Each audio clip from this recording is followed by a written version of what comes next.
My name is Chiara Valle. I'm a 21-year-old ballerina with the Washington Ballet. And I am a Ewing Sarcoma cancer survivor.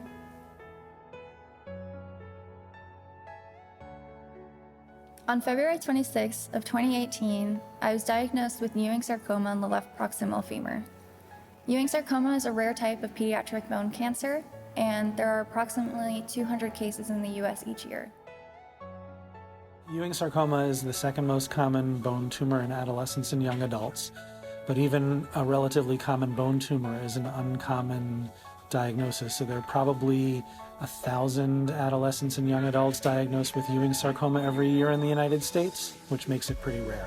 I started dancing when I was 8 years old, and I immediately fell in love with it. I knew that this is something that I wanted to do. Even at a young age, my grandparent would joke that I love to imitate dancers that were out on the street, if that would be like through a facial expression, being sassy, bringing a more emotional side. That was something I loved to do. I knew that I needed to further my ballet career, so I increased my training intensity each year.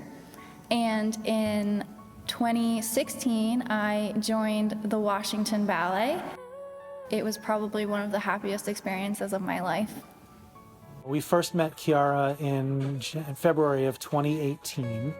At the time, we diagnosed her with what we believed was a localized Ewing sarcoma in the upper part of her left femur. We did a bunch of scans to see if it had spread anywhere else, and thankfully those scans were all negative. So we actually thought that she had a very good prognosis from the very beginning, because we cure upwards of 3/4 of patients who have localized Ewing sarcoma when they're diagnosed. We typically treat Ewing sarcoma patients with chemotherapy so that we can shrink their primary tumor and treat any cancer cells that might have escaped from the primary tumor. And Ewing sarcoma patients also get either radiation or surgery or both to address the primary cancer. I was told that if I get surgery, I would never be able to dance again. I knew in my heart that this couldn't be the only option, and was very encouraged when my doctors had a very long discussion on different approaches that they could take in my instance so that I could have a good quality of life after treatment as well. When I received my diagnosis, it felt like my life hit a wall.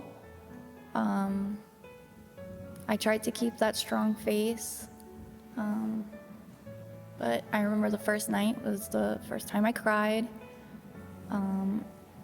And no one can really prepare you for what you're about to go through until you yourself are the one that's experiencing firsthand what cancer is like. So on March 6th of 2018, I started my first round of chemotherapy, and that was one of 14. So I would have the next 10 months of my life living inside the hospital. Within this 10-month period, I had 80 plus inpatient stays, I had 50 plus blood transfusions, and I had medical bills that reached over $3 million.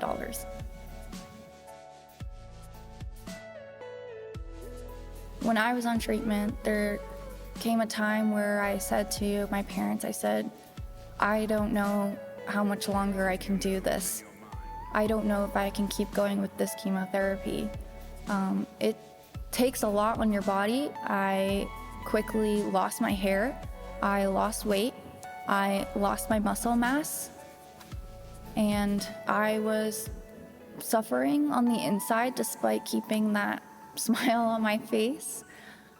My energy was just not there. I wouldn't be able to make it from one door to the next without having to take a break and rest.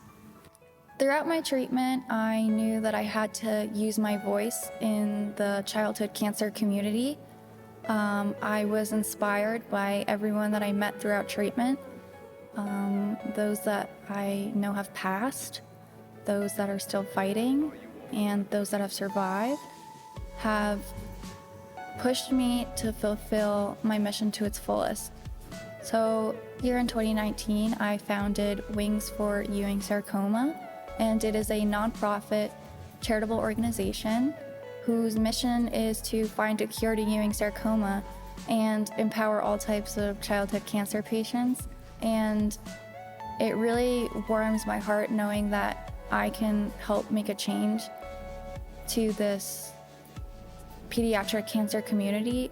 Sadly, only 4% of government cancer research funding goes specifically towards childhood cancer. So I founded this foundation in the hopes to provide medical research grants to different hospitals that are running clinical trials and hopefully help other kids who are battling something like I did get better treatment protocols, get better chemotherapy drugs out there, hopefully not need any medication in the future, and that we find a cure. Chiara is doing great right now. She's recovered remarkably well from her treatment and actually is exceeding our expectations by being able to go back to dancing far earlier than we thought that she would be able to do. So all in all, we're really excited about how well things are going for her. I remember talking to my family and I said, when I make it back to DC, I want to be in Swan Lake. And interestingly, before knowing the schedule of the next season, I just found out a few months ago that the 2019-2020 season will have Swan Lake in April. To me, that this was kind of a sign that it was meant to be, and I'm going back to DC, and I really want to be an inspiration for other dancers, and I tell myself a lot that I'm going to be the comeback story of a lifetime. To anyone that has battled cancer or is going through it, I just wanted you to know that you're in charge of your own story and you are in charge of your own destiny.